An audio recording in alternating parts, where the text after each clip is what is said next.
Hello and welcome to Unstress. I'm Dr. Ron Ehrlich. As you know, mental health is a big issue, and you may also have been told sometime in your life to be positive. Well, my guest today has dedicated her life to the science behind positive psychology, empowering individuals to be the best they can be, and in the process deal with many of those mental health issues like depression, anxiety, and of course much more. My guest today is Dr. Suzy Green. Now, Suzy is a psychologist, she's a life coach, an author, a speaker, and an all-round font of knowledge when it comes to the world of positive psychology and the power of positivity. Suzy is not only a practicing psychologist, but she's also widely published in many respected journals. She's a senior lecturer in applied psychology at the University of Sydney. She is honorary vice president of the International Society for Coaching Psychology and is an affiliate of the Institute for Wellbeing at Cambridge University. Suzy currently holds honorary academic positions at the Centre for Positive Psychology at the University of Melbourne and the Black Dog Institute, and she's also founder of the Sydney-based The Positivity Institute and has just written a book which we're going to discuss today called The Positivity Prescription. Suzy has literally helped thousands of Australians prevent and overcome mental health issues, and I'm really looking forward to sharing some of her knowledge with us here today. I hope you enjoy this conversation I have with Dr. Suzy Green. Welcome to the show, Suzy. Thank you, Ron. Thanks very much for having me. Suzy, I know we spoke many years ago on another podcast I did, but I've been so looking forward to getting you on to mine. And before we dive in, I wondered if you could just give our listener a little bit of a short history of your professional journey that's led you to this point. Yeah, absolutely. Well, I guess I came to psychology as a mature age student in my 20s, and I realised in the very first lecture that this was my calling, if you like. And it took me a long time, I think 8 to 10 years, and 2 children later, I finished my master's and then a clinical doctorate in clinical psychology. But I guess part of my doctorate, the research component, was focused on evidence-based life coaching as a mental health prevention intervention, which was so unheard of in those days. And in fact, the head of our department wasn't very keen on me doing a study on life coaching when all my colleagues were doing depression and anxiety and schizophrenia. But we were able to really, I guess, challenge him and suggest that our role as clinical psychs is not just treatment, that we have a very important role in prevention and promotion. And we were able to show that taking a proactive approach through setting personally meaningful goals and making progress towards them correlates with lower levels of depression, anxiety and stress and high levels of wellbeing. Well, I know this life coaching, we were just talking about it before we came on, I know this life coaching, evidence-based life coaching has been developing over the last 20 years and tell us a bit about that, because so many people call themselves coaches, don't they? Yes, and look, people have a lot of associations, I guess, with the word coaching. It did come out of sports coaching, I guess, originally, and there are health coaches and life coaches and business coaches. And I guess I was really fortunate because I was able to do my doctorate, as I said, on what we call evidence-based coaching. And at the time, the University of Sydney had only just launched their coaching psychology unit in 2000. And in fact, we've just celebrated the 20-year conference just last weekend. And so I was supervised. Secondary supervisor was Professor Anthony Grant, who we just very sadly lost only a few weeks ago. So I ended up teaching at the University of Sydney in the coaching psychology unit for 10 years.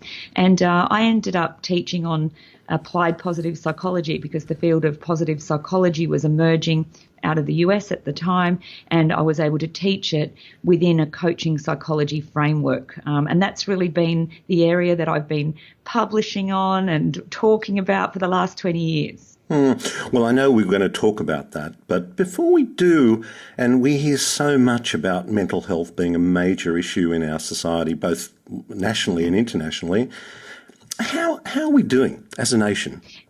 Yeah, not great. I think the stats haven't improved. I think it's probably still 1 in 5 people will suffer from a depressive episode. Anxiety disorders are on the rise, as you'd know. We do a lot of work in education. We see it in senior high school students.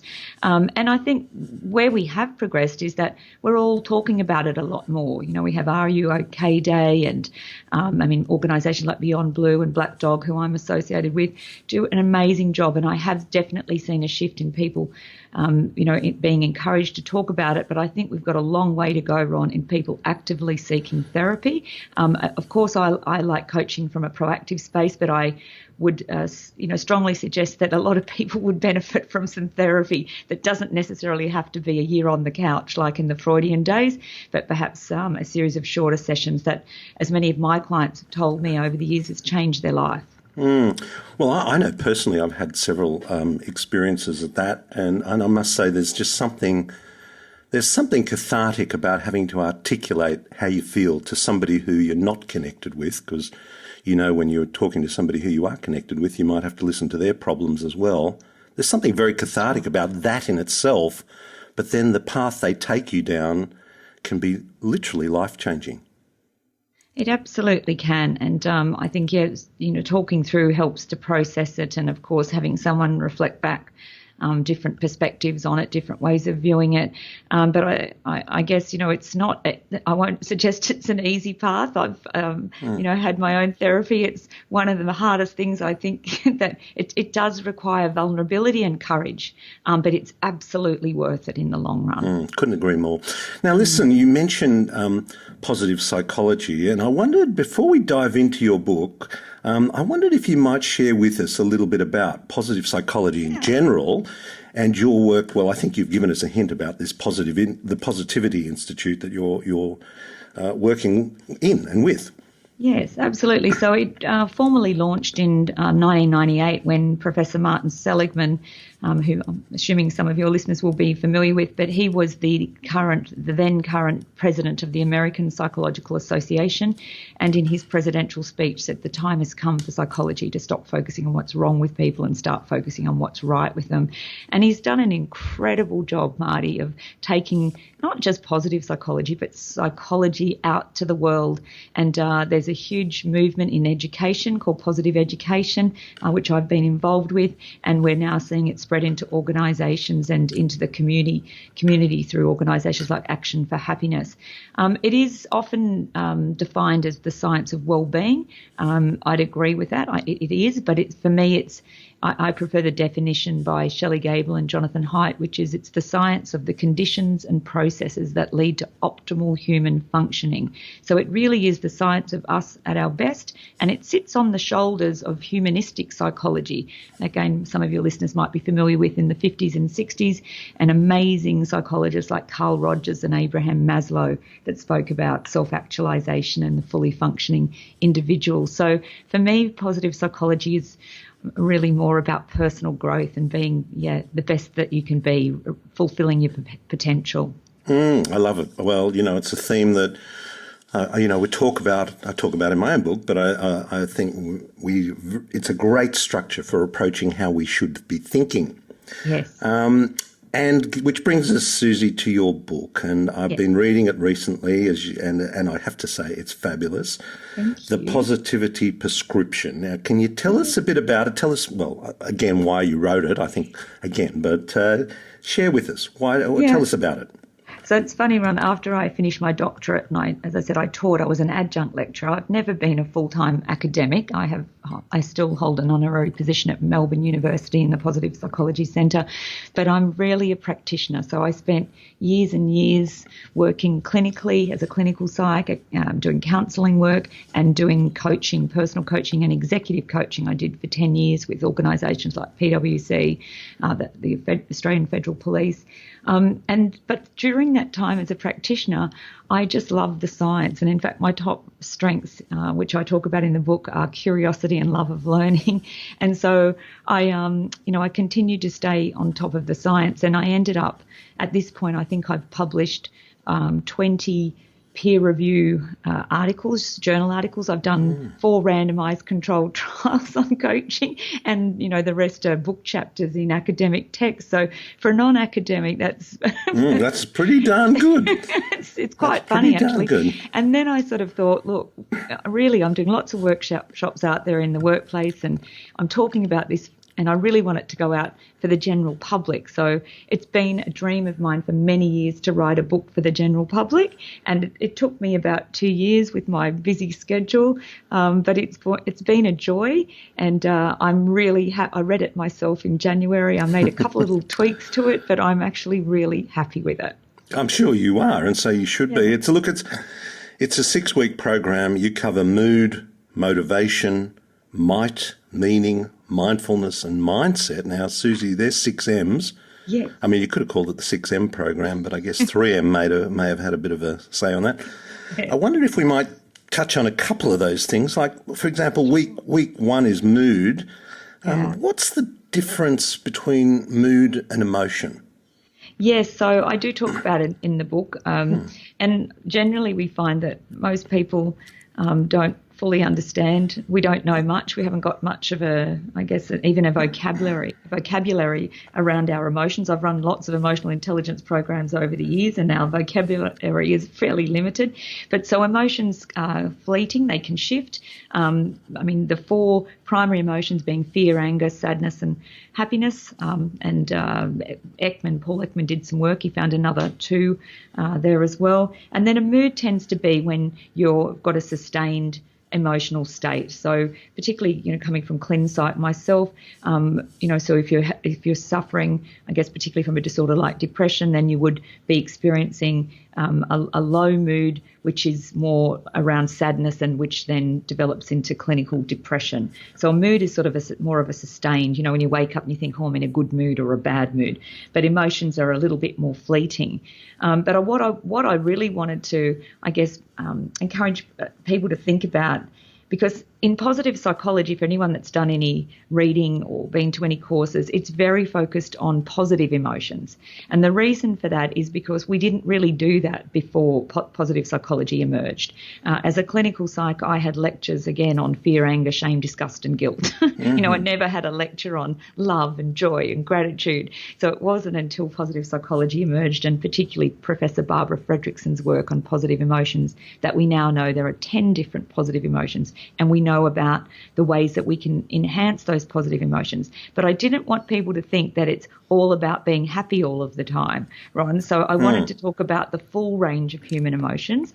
And I guess I'm suggesting that as psychologists, we've been very well trained to help you with emotions like and look, we use the labels negative. I really struggle with those terms, because even negative emotions like fear can be positive when they're protective of us. But in the chapter, I do talk about the importance of experiencing the full range of human emotions, but we focus in more on the positive emotions, because that's where I guess the positive psychological science sits. And there are some really lovely activities we can do to boost our positive emotional state, which has been shown to not just help us feel good, but it affects how we function on a day-to-day basis. Can you give us an example? Yeah, so some fantastic studies, I'll just try and think off the top of my head, and they do, in scientific studies, they induce people into either a positive emotional state or a negative, and they do that through weather, selecting days to run the studies, if it's a really gloomy, rainy, thunderstormy day or a beautiful, bright, sunny day, and then they use music as mood induction as well. A fantastic study that was done over at University of New South Wales, actually, using a corner store, just a little shop there, and they had people come into the store on both the positive emotional days and the negative, and then they had a little set of figurines sitting at the shop counter, and as people had made their purchase, left the shop, the researchers stopped and asked them to do a recall. What did you notice was sitting on the bench as you made your purchase? And those in the negative emotional state had a significantly higher recall of what was there, whereas the people in the positive emotional state didn't actually notice that. And in fact, this is sort of aligned to other research that shows when you're in a positive emotional state, your visual perception broadens. So you're actually seeing more in your environment. You're up, right? You're looking around. You're not actually noticing details. So I used to say to my students when I was marking exams, you'd better hope I'm in a good mood because I'll miss the mistakes. Wow. So we know that, that again, using those labels are negative, but particularly fight and flight, fear and anger, it draws our attention down to address what we need to address in the moment. And, and that's a protective mechanism, and for our, very important for our survival. But these positive emotions tend to broaden our, as I said, perception. We're more creative. There's been some fantastic studies on people coming up with a longer list of ideas or solutions to problems. There's been some great work with medical practitioners, doctors, surgeons actually making faster and better decisions when they're put into a positive mood state.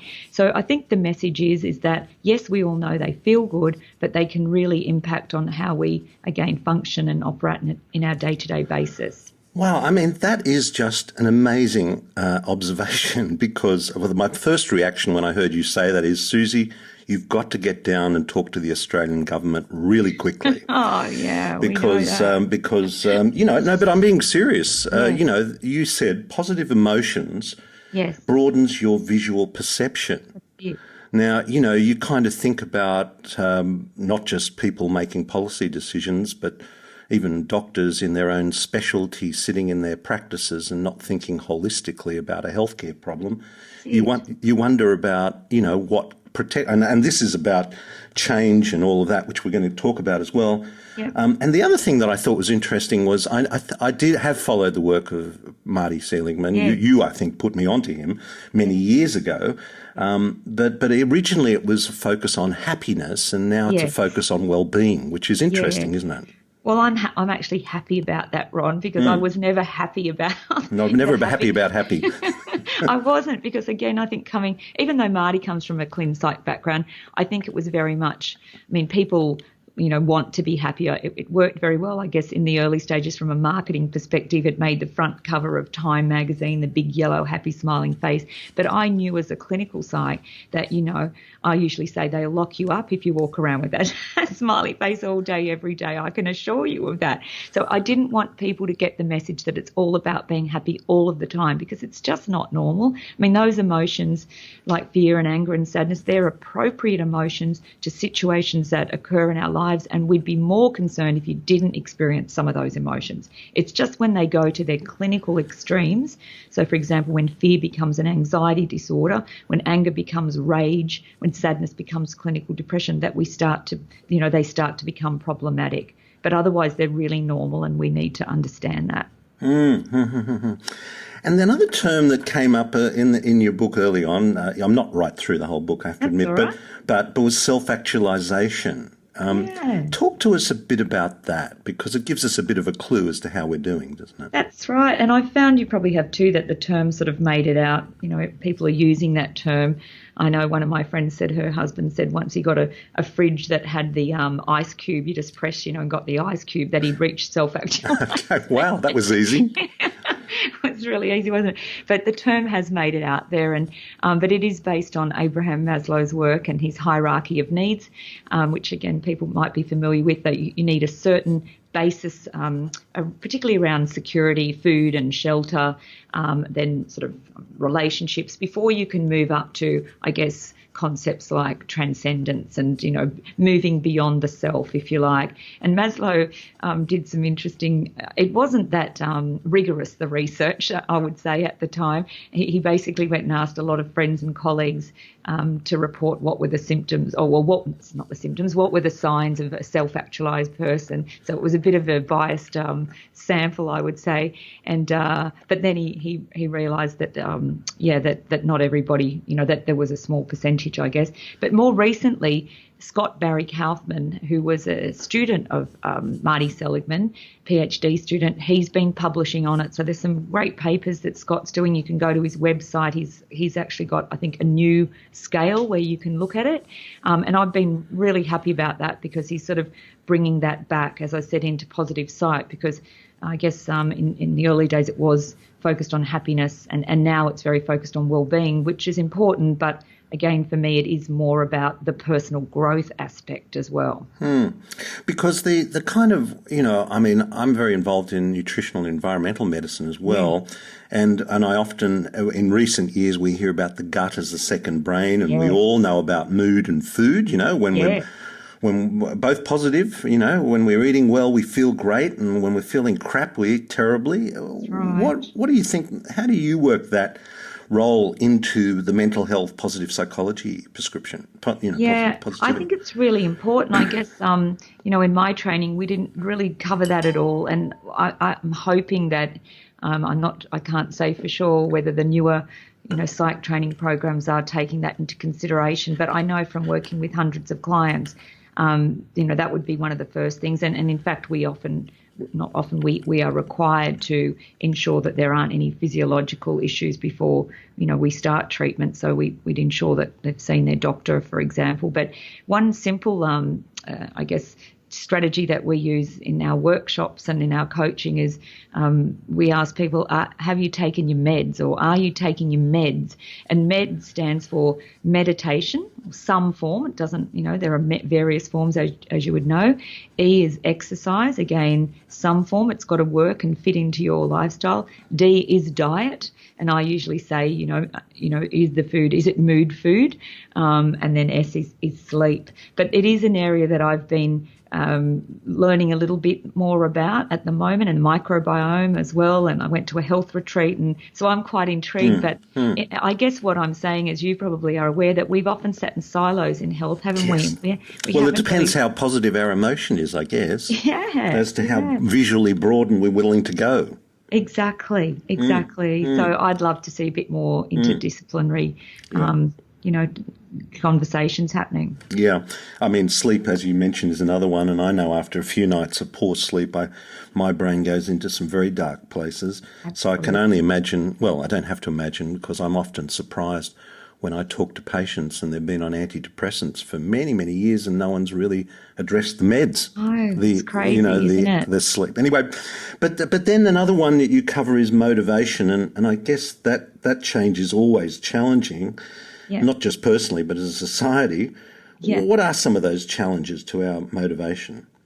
Yeah, well, I think, if I think back to, my parents are still alive at 93, which is amazing. And in their lifetime, particularly in the early stages, you were expected to get married. You'd be married. You'd probably just have one marriage for life. My parents, again, have been married for a very long time. You'd have children. You'd have one job for life, one career, one job. You get gold watch. You'd retire, and then you'd die. It's very, very linear. And now we're living in this VUCA world, volatile, uncertain, complex, and ambiguous. We're talking more about life cycles, I guess, than a linear type approach. It's very complex. We need to be agile to not just survive but thrive in that environment. So, and I guess it's also willing to hold some of your goals and aspirations lightly, because if you're too focused on something, particularly into the longer term, because things are changing so rapidly.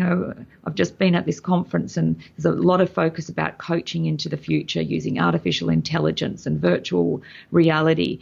And the world is changing so fast that we've got to be prepared to hold our goals and aspirations lightly. But as long as we keep our values, they're the things that underpin our goals ideally. So if you've still got the values, if you're still living the values, it doesn't really matter too much around the goal. As long as the value is being lived through the action or the behaviour, then that's where you'll get the flow and effect from wellbeing. That's another interesting one, isn't it? Because people's resistance to change, I think they often see change as a rejection of the past, and that just frightens the hell out of them, I think. I've been trying to think about what motivates people to make changes, and finding that balance between a rejection of the past and building into the future is a real... But I like that, maintaining values.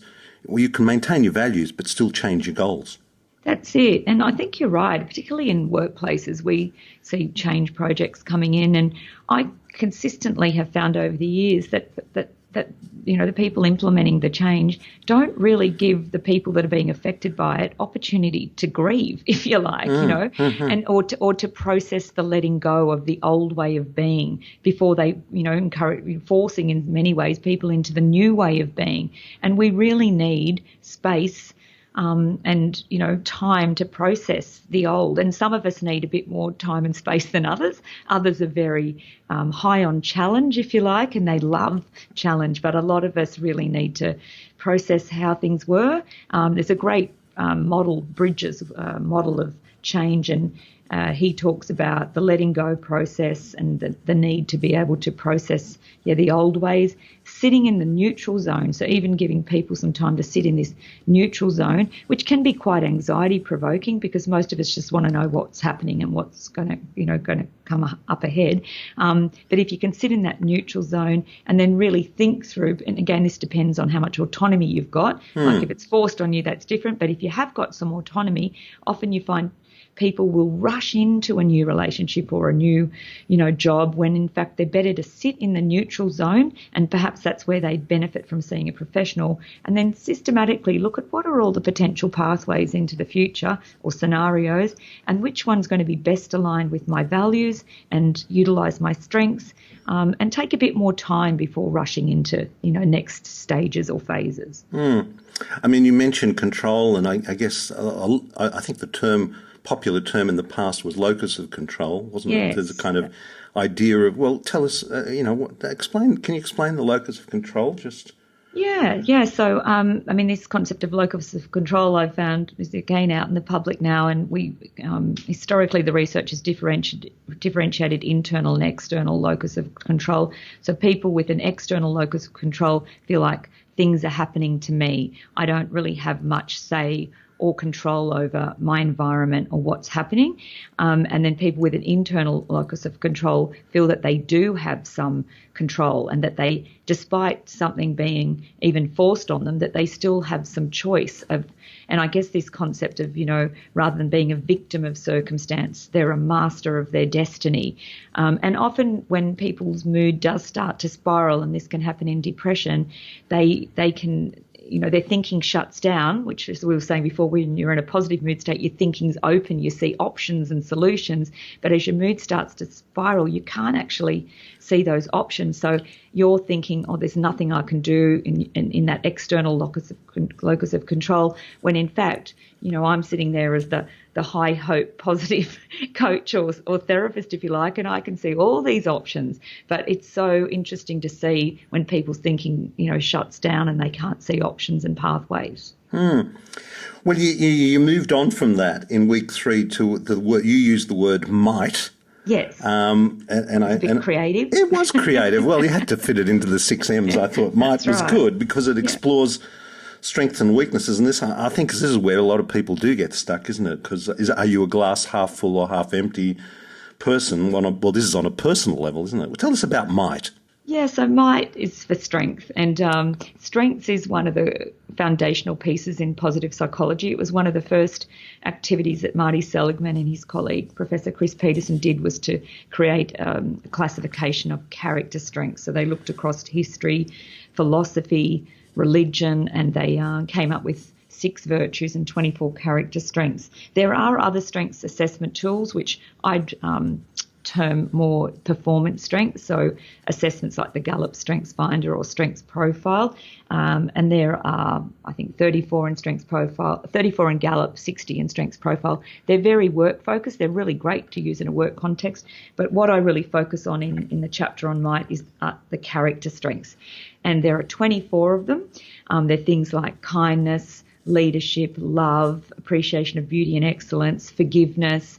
And the aim here is not just to play to your strengths. Now, you can do an assessment and you can discover what your top 5, which are more likely to be trait-like, if you like. You've probably had them since you were a child. But the overall aim from my perspective, is to develop the full 24 by the time you leave the planet. So, Ron, I know I'm not there yet, but it's an ongoing project. But yeah, in terms of being a good human being, it's about developing the full 24 character strengths. Yes, well, as I said, there is so much in this book. But anyway, I just wanted to touch on a little bit of it. Yeah, One other one, the next one is meaning, which I know is part of Marty Seligman's PERMA model, yeah, PERM, that's and that's right. the M, meaning. And meaning's a big one, particularly in our modern world where we're just seem to be so disconnected, and that's a huge challenge. Tell us about meaning. It How do is. we get Well, started? How do we sort that one out? yeah, absolutely. There's so much research on meaning, increasing amounts of research on meaning overall in our lives, but also meaning in the workplace. And I think what I'm seeing anyway is particularly with, the younger popular millennials, and they want meaning. They want meaningful jobs. They don't want to just produce widgets, if you like. So I have seen a shift. Whereas I have seen some of, I guess, older populations where I guess they have come from where I was saying before with my parents, where it was sort of expected that you were lucky to have a job, you would do your job. It wasn't meant to be your whole life. And this is a really key point because even though the research shows those that view their work as meaningful report significantly higher levels of well-being, the most important thing to remember is that we have meaning in some form in our whole life. It doesn't necessarily mean you have to have it at work. And I know in my lifetime I've had jobs that I haven't seen as very meaningful in my early part of my life. So as long as you go in, a lot of people go in, do their job, they come home, but their family is meaningful, or the community activities they're involved in are meaningful. But if you can try and make and sometimes it's just a cognitive shift, like we call it reframing in psychology. It's just a different way to view your work. And there was some great research done with janitors, or in the US we call them cleaners here in Australia, at a hospital in Michigan, and they looked and they interviewed and they categorised them into the cleaners that saw their work as a job. I come in, come out, pay the bill. As a career, I'm only doing this as short term and I intend to, develop a career. And then as what they call a calling, which is actually I see that this is what I'm meant to be doing and have high degrees of meaning in my life. And much to their surprise, there was a very distinct group of cleaners that saw their job as a calling. Now that, might be hard to believe, but when they interviewed them, these cleaners were going above and beyond their job descriptions. They were escorting family members to the hospital room. They were shifting artwork to stimulate, perhaps some, energy in the patients. And they didn't see their job as cleaning. They saw their job as having a positive impact on people's lives. So it doesn't really matter what job you have. It's how you choose to view it. Yes, reframing that. I love that. And that's such a great example, because I can imagine a janitor doing all of those things, making a huge difference to just cleaning the floors. Another week is on mindfulness, and that's a term we're hearing a lot about. I mean, in a way, it feels a little less challenging than meditation. But is it just meditation light? Tell us what does mindfulness mean? Well, absolutely. Mindfulness is a form of meditation. There are various forms that have been around for a very long time. But I guess, we can talk about a dedicated practice. And really, if you're very serious about developing your mindfulness muscle, which is really your capacity to have your attention here in the present moment and not be drawn too much into thinking about what happened half an hour ago or worrying about what's going to happen in half an hour. So mindfulness very simply is about being here in the present moment. But you do really need, and this is, from the science and my own personal experience, you need, just like going to the gym. You go to the gym, I go to the gym once a week. It's the longest hour of the week, I call it. But, I'm lifting weights, strength training, so that when I have to carry up, 20 bags of woolly shopping up 3 flights of stairs, it's relatively easy. So if you can look at it the same way, if you have a personal practice, then when you do need to sustain or focus your attention, it's a lot easier. But there's so many levels to mindfulness. So at its very basic level, it is just an attention training skill, if you like. But once you start to develop it, you become an observer of yourself, of your thinking, of your emotions, of your behaviour. So if you're trying to change behaviour, I used to say to my clients, you really can't afford not to do some mindfulness practice, because just in terms of how the brain operates with those neural pathways that fire very quickly, particularly if we've got habits formed, if we aren't conscious at what we call the choice point, at the point where we decide to, I usually use the analogy of reaching out for a glass of champagne, which I very much enjoy. But during Feb fast, or, October, if you like, rather than automatically and habitually and unconsciously reaching for the champagne, forgetting that I'm doing Feb fast, I more consciously reach for the glass of sparkling mineral water. Mm-hmm. So that mindfulness allows us to have that choice point to, rather than let the old neural pathway fire, to say, no, I'm consciously choosing to do something different. So it's really important for behavioural change. It's really important for our relationships, because I usually say, imagine if everybody's mindfulness level went up 1 or 2 points on the planet.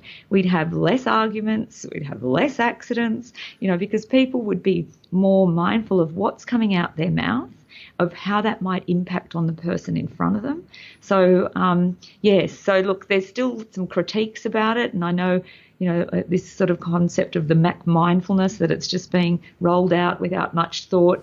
But in the book, hopefully I bust some of those myths and talk about how it can be used from a wellbeing perspective.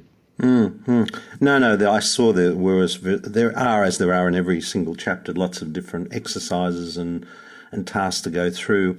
It's such a good read, and I'd encourage everyone to go through it, because there are just so many helpful hints there. Before we finish, Suzy, just taking a step back, because we are all on this health journey through our modern world together, and I wondered, taking a step back from your role in psychology, what do you think the biggest challenge is for people on our health journey through life in our modern world?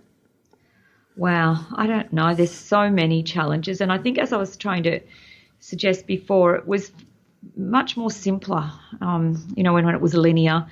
We now have so many options, which is fantastic. There's never been a time in history when there's so many opportunities. I mean, at the same time, there's so many challenges that we have to address as a society as well. But that can make it very complicated, particularly when you've got all these options. You can do so many different things. So I think for me, again, it comes down to getting really clear on your values, taking some time out, whether that's in retreat or through a regular meditative or self-reflective practice, to think about, who am I? What matters most to me? How do I want to live my life?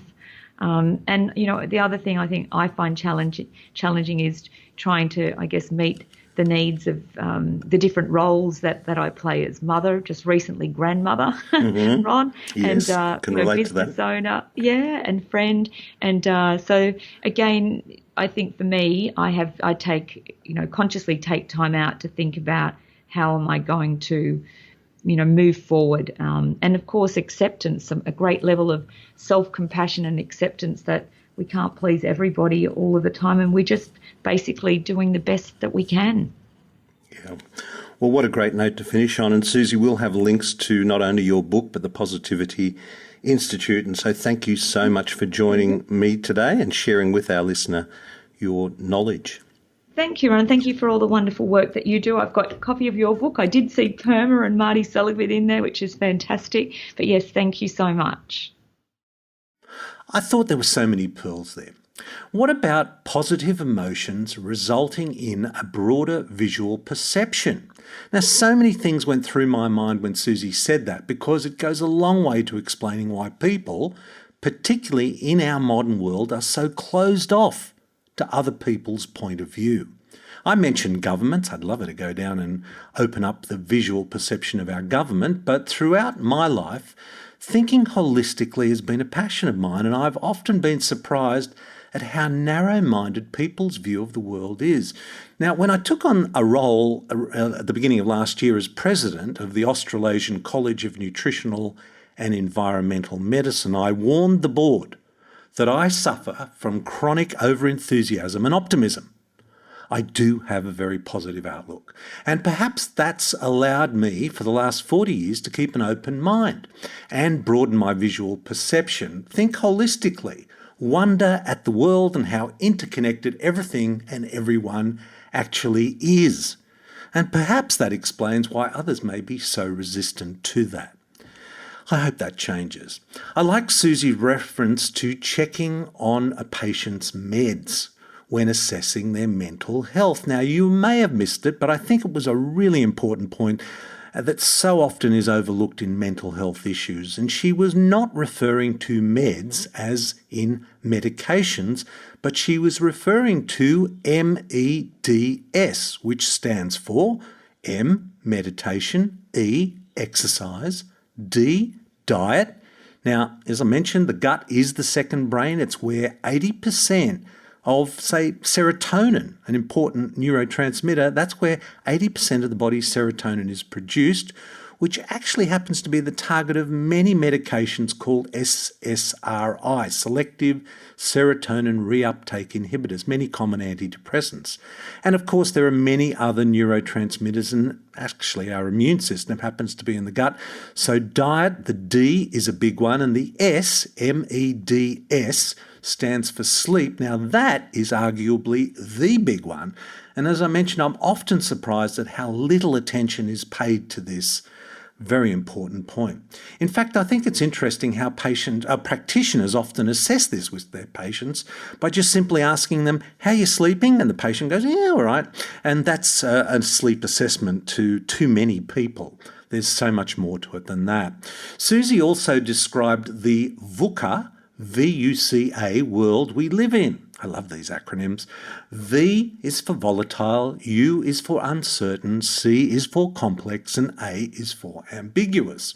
Now, another recurring theme of this podcast and my own book is that as the world we live in becomes more complex, I truly believe the solutions are remarkably simple. Now, being open to change is also another important point, and it's a function of many things. We touched on the locus of control. Do you have an external locus of control? Are you a victim, resistant to change? Or do you have an internal locus of control? Are you the master of what goes on around you to a greater extent, and so allowing you to be open to change? The other issue that affects our ability or your ability to change is how you deal with our ambiguous world. And it's sometimes called the tolerance of ambiguity, open to change or not. Look, Suzy's book is really terrific. It's very practical, it's a very easy read, and it's really worthwhile. We'll have links to that and her Positivity Institute in the show notes. It's a very exciting year ahead. 2020. Clearer vision? I hope so. See? Optimism, positive psychology in action. We're also going to have some webinars, some online courses, and I'm in the process of organising a wellness retreat in the second half of the year with some of my guests that I've spoken to over the last 2 years. Very exciting. And I think it'll be really inspiring. So, until next time, this is Dr. Ron Ehrlich. Be well. This podcast provides general information and discussion about medicine, health, and related subjects. The content is not intended and should not be construed as medical advice or as a substitute for care by a qualified medical practitioner. If you or any other person has a medical concern, he or she should consult with an appropriately qualified medical practitioner. Guests